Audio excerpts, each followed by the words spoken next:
Welcome back to the On Cloud 9 podcast. Today I have with me Cole Needham. Introduce yourself to What's everybody. up? What do you do? Hey, awkward camera. I'm a filmmaker, so anything from crewing up to directing, producing, just all things camera and stories.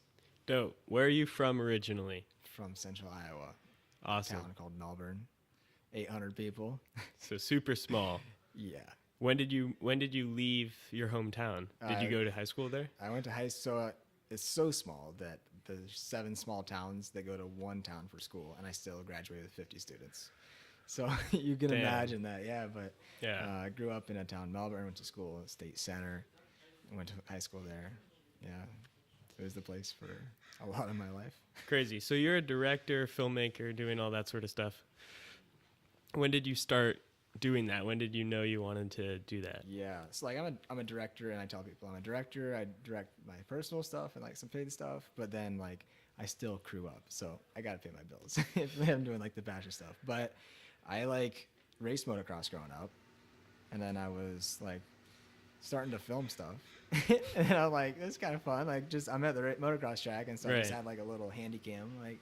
Sick. Yeah, just like a 10, Just filming 12-year-old your kid. friends. Yeah, doing even races and like stuff. when we were younger, we had like the VHS tapes. We always just film. We want to be like Jackass and just do dumb shit all the time. What kind of dumb shit would you do as kids? We had one skit where we would hop into laundry baskets. My buddy had the biggest stair set, and so we'd all just hop in it. And we'd just go down the stairs in laundry baskets and just right into the wall. And you guys filmed all this? Yeah, I have. There's a tape somewhere. At that point, like playback was like just clicking that like 3-inch monitor and be like, oh yeah, cool, this is fun. That's But, yeah. crazy. So you did motocross. Like, what kind of races would you do? Oh, like the stuff you see on TV, but not professional, essentially. So All right. I mean, started in Iowa, just doing the local stuff, and then started traveling around the Midwest and did like some pretty big nationals. And I was like, I want to be a pro motocross racer. Like any kid says that who has a dirt bike. So then, Right. But then I started filming it. My dad he would like film all like just the BS at the track, and then essentially just was like, I'm gonna try to edit this on iMovie. And I'm like, oh, this is kind of fun. And I just did more and more and more. And then there's a place called Verb Moto. I don't know if you know them. No. Like a media company for action sports. Okay. And so I always watch their stuff. They have the pros. I'm like, oh, I'd love to work for these guys. And I was like, I don't know, middle school. And I didn't take it seriously. And then in high school, they're like, all right, you got to do your career research and shit like that. And I'm like, okay, I don't want to be a farmer. Don't want to do my dad's business, which is dirt work and excavation. I'm like, that's not fun. I don't know what else I'm going to do. I'm going to be a filmmaker. And so it's just like, All right. just natural. I'm like, oh, it just kind of like got more interest, did a short film. I'm like, oh, this is cool. And then Did you take any classes for that, or is it all self-taught? I would say majority, like 99% self-taught. Like I took like a photography class that taught me the rule of thirds and like. I mean, nowadays you can just go on YouTube and look up yeah. just any sort of tutorial and figure out how to use something without taking a class or anything. I was gonna go to film school, and then I started touring those. I don't know. You don't go to film school? Did you? No, I went straight into film. I've thought about it, but I've never made that leap back to school. Yeah. Can't do it. I was like high school. I was coming out here in LA, like touring these places, and I'm like trying to call them to get answers. Like, okay, what I want to direct or I want to edit. What classes do I need to be taking to do that? And they're like, oh, you don't start taking film classes till your junior year of college. Like, and it's $30,000 a year to take what classes that benefit me? And so eventually I couldn't get the answers I wanted. And I'm like, I'm just going to go to community college. I have some scholarships that pay for tuition, and I'm going to live at home and start working. So that's what I did. That's crazy. So you edit too? I do. I hate it. I used to want to be an editor. Like I had all the footage from the track, and like it wasn't like, okay, I'm going to go shoot a film. It was more, I have footage, I'm going to edit. Like that was what my brain wanted to do at that time, like, through high school. So I was editing, and then I would say my senior year of high school, I got another project from somebody else to edit that they shot. And I sat down, I watched the footage, I'm like, it's not bad. It was a friend of mine who's now my roommate, and I just met him. He's like, I told him I edit. I wanted to edit more. He's like, oh, I have a film. You want to edit it? And I started editing it, and I just could not make it happen. I'm like, I don't know, one, what his story is, even though I've read the script, but I wasn't on set, so I don't get this. And I'm like, editing's not for me. I edit my stuff that I have to, like the fashion projects. If I do, like, don't have budget to pay an editor, I do that. I have the capabilities, but it was funny until I knew I was going to be an editor as soon as I said I was going to be in the film industry. And then on the first project I edited for somebody else, I'm like, oh hell no, I need to rethink this. So that moved you more towards directing. Not really. I didn't No? know I wanted to be a director till like a year and a half ago. So how did Maybe that all come about? I just basically in Des Moines, like I was like graduating high school, and I'm like, okay, I'm not going to film school in LA. I'm gonna be here for the summer at least. I need to just try meeting people. So I started calling people left and right, like, hey, I want to be a filmmaker, like the local studios, like yeah, internships, all that. Eventually, I met a couple of people in the industry, just locals, and just started working with them. And I didn't know what I wanted to do. I just thought being on the set was cool, and Right. I loved it, and like the hard work that went in, and all that stuff. And then I don't know when like that. Oh, I want to be a director, but it just kind of evolved in like I was doing anywhere from PA to shooting and cinematography to grip work and lighting, and I'm just like, So just hitting every single base that's yeah, I've on a worked film I've set worked pretty on much. everything, but essentially acting and sound, the only two departments I haven't worked. Acting and sound. Don't want me to act, and I hate sound, so I'll stay far away from that. All right. But yeah, just like trial and error, just like, oh, I'm really interested in this, and I like thought I wanted to shoot for a while, and then I'm like, oh, and then now it's like, now that I'm established, I know everything that I need to know at the time being for like the industry. I just know like directing is the end goal. Solid. So what kind of projects are you doing now that you know you want to be a director and you've kind of figured out that lane? Yeah, I don't know like what that project was like. Oh, after this one, like I want to be a director. But it right No, now, I'm like doing, yeah, what projects oh are yeah, you I'm doing doing now? music videos a lot. Like All right. I was gonna do music videos like when I knew like Kim moved to LA. I tried to hit up some artists, but it's not like Yeah. I'm gonna be like this deep in music videos. They keep coming my way. So a lot of music videos, they're just fun and creative. Doing some short films in the next few months, so that'll be good. Directed a documentary, commercial work. So I've done like every avenue other than like reality. What's your favorite? Narrative is like I would say like where my heart is, but my favorite for like having fun are narrative commercials. So like Okay. a Like, short minute-long commercial. Kind of like that creative selling side of it. So the storytelling. So Yeah. like having like, you know, I did a spec commercial for Honda motorcycles, and the story was a little boy is at his grandparents' house playing with a toy dirt bike. The grandpa sees the little boy wander into a shed, finds a dirt bike, and then the boy gets his first dirt bike. So it's like, and we did a lot of product placement with Honda and like showing the logos and the bikes. But Yeah, what was that like working with a big company, so it was just- overseeing all it was the just a projects? spec. So I had Oh, this really? idea in my motocross background, like dirt bikes. So I had this idea to do a spec, and so I hit up my buddy when I went back home in March or April. One of my cinematographers in the Midwest I Right. work with. I'm like, hey, I got this idea. You want to do it? We shot it in like 7 hours, just real in and out.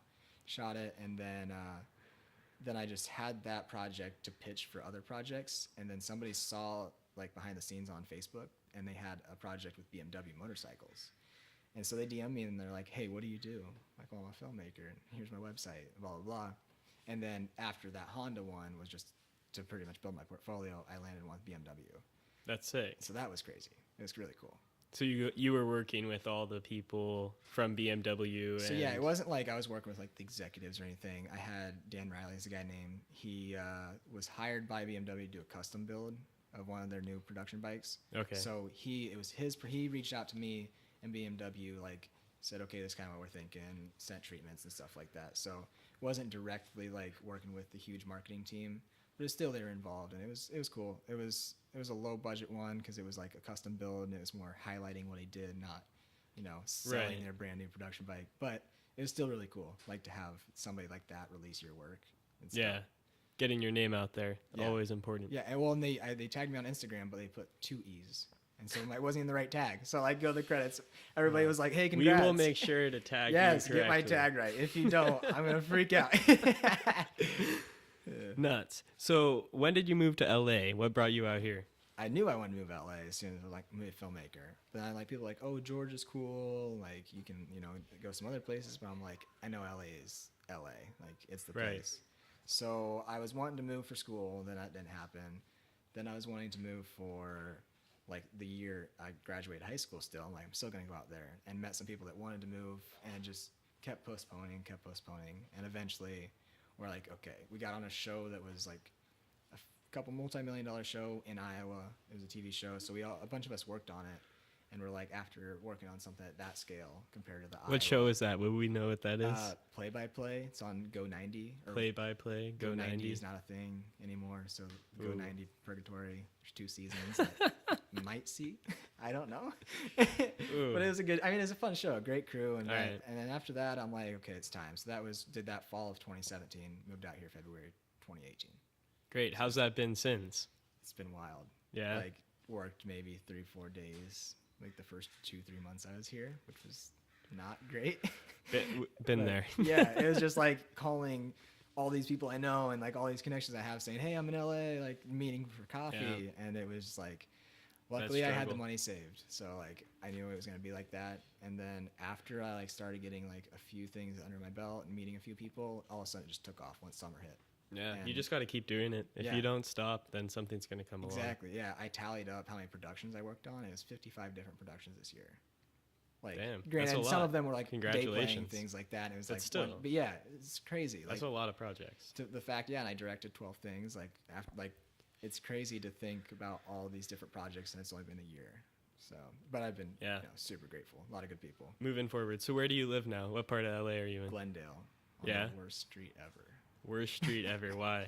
Well, I come from Iowa, and like my street that I live on is empty. There's no cars because it's only us living on the street. The parking problem is real. Yeah, we had 5 people in a house that probably should only have 3 people in it. So we had, to save money moving out here. And then that place, just not good vibes. Just, it's a place to sleep. It's just, it's not home.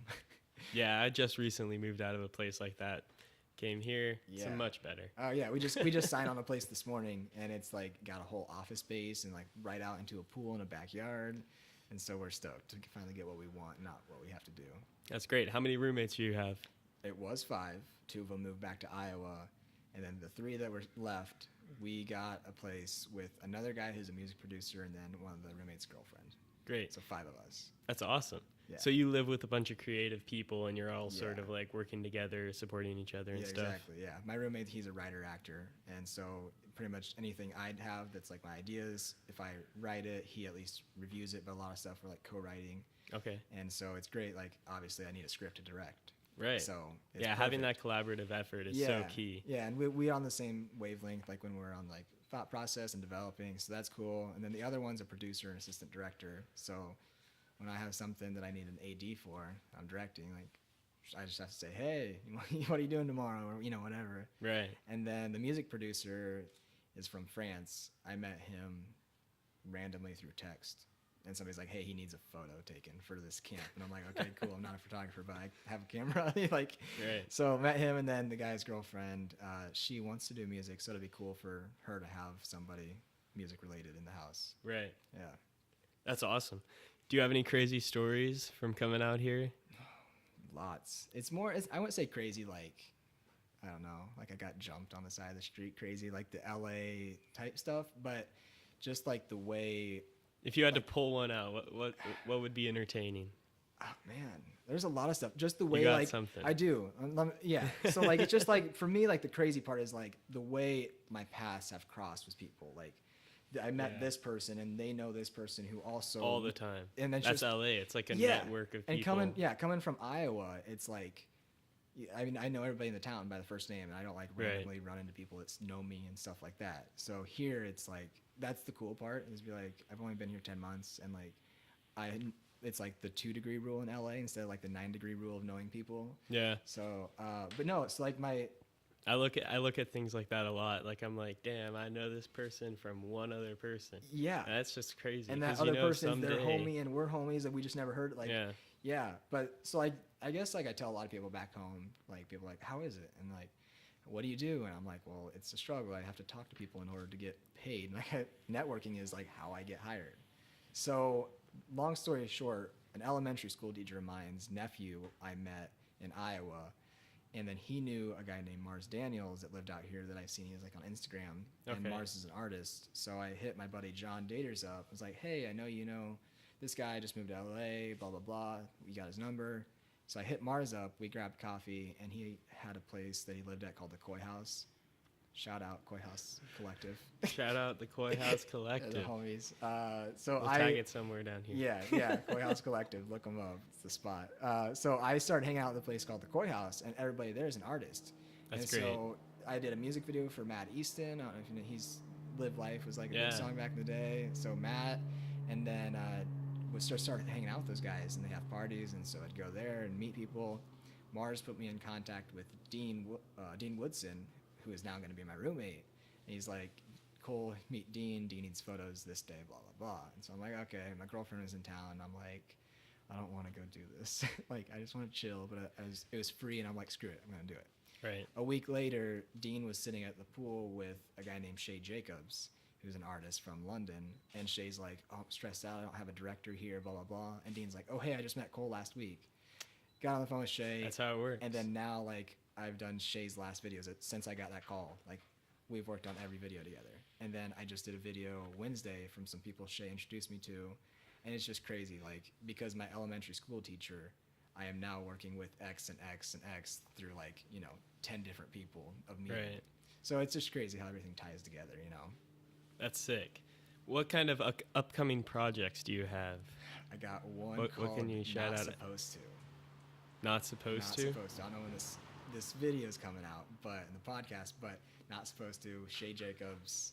All right. He is an amazing artist, songwriter, producer, DJ. But we just shot a video for him a few weeks ago. It comes out. Right. I just watched that actually. I think that thing's dope. Yeah, It's a good video. So that one is like the one that's like my bread, like ready to get that one out. Yeah. Then did some stuff for Space Primates. There are some Okay. producers who are doing artist stuff, have people sing with them. Sick. Just shot a lyric video for them. Cat Spare, she's an artist that is independent. Don't know where Instagram is, but shout out Cat Spare. Got a video with her. So I have like 4 videos in post right now. So all those are exciting. And then we're writing a feature film that Right. we're going to start pitching. So excited to get the first draft done and start sending that out. How's that? What's the process of writing a feature film? Yeah. Well, my roommate's done like How'd you 3 start it? features this year. So I'm like, I love story, but I hate sitting down and actually writing. All So right. props to him. But I had a cinematographer reach out to me that I work with, and he's like, yeah, I got this like short film idea, blah, blah, blah. Here's the idea. And I'm like, oh, dude, that's amazing. And then so I'm like, well, I write with my roommate. Like, would you want to do this? And he's like, yeah. So my roommate's like, no, that's not just a short film. Let's make that into a feature. So we've been going back and forth on like story notes, like, okay, here's our character, and this is the arc, Great. and this is like where we want to go with like the concept and the meanings behind things. And so it's been like a lot of back and forth to outline things. And then now that Totally. we're all on the same page as far as what the overall story is going to be and like the high level concepts, now my roommate is starting to actually physically put it on paper. That's great. So yeah, super stoked. Awesome. You said you're doing short films as well? Yeah, so we basically we have the collective group of people we work with all the time, ranging from like G&E department to camera department to production, all those different departments. We know so many people, and we all want to be doing our own projects, but we have to work on other projects to advance our career and make money. So basically getting everybody that we want to work with and that we know has other stuff they want to do, and we're just saying, who wants to do what? How can we do that? What stories do we have? So Yeah, collaborate with people all a the gaffer time. I work with wants to shoot and do more cinematography, so I'm gonna have him shoot one of my short films, and I want to do some production, and I want to produce for somebody else because I only produce my own stuff. So Right. I'm gonna dabble with producing for somebody else, and there's a couple other people that want to do assistant directing work, and basically just taking all of our shorts and just gonna do all of them and just advance everybody's it's the personal careers and goals. Right. Yeah. Yeah, helping everybody out, doing each other's projects Yeah, and and stuff. it'd be fun because it's like we all get along. We're all, even though we work together, we're all still close friends, and so it'll just be like exercise those muscles that when we're on set working for other people is just do the job. And Right. We don't care necessarily. Any plans on releasing those in festivals or anything? Yeah, of course. Yeah, we have. I know we have 3 that we want to push out to festivals, and then we want to just basically have all the content there because with the feature film that we're writing, my narrative side is lacking. So if somebody's like, yeah, let me see the director's work, and it's like one short film I shot a year and a half ago, I don't want to show that. So No, totally. So it's Keep part, up your reel. Yeah, exactly. Yeah, it's part to do just do more personal projects and exercise those muscles, and then also push them out to film festivals and try to just even network there. That's awesome, dude. Yeah. Stoked to hear it. Yeah. All right, glad for having you on, man. Yeah, dude. Good to fucking see you again. Yeah. And then also, crazy story Also. is how we met. Oh, random as hell. that is a crazy story. Super random.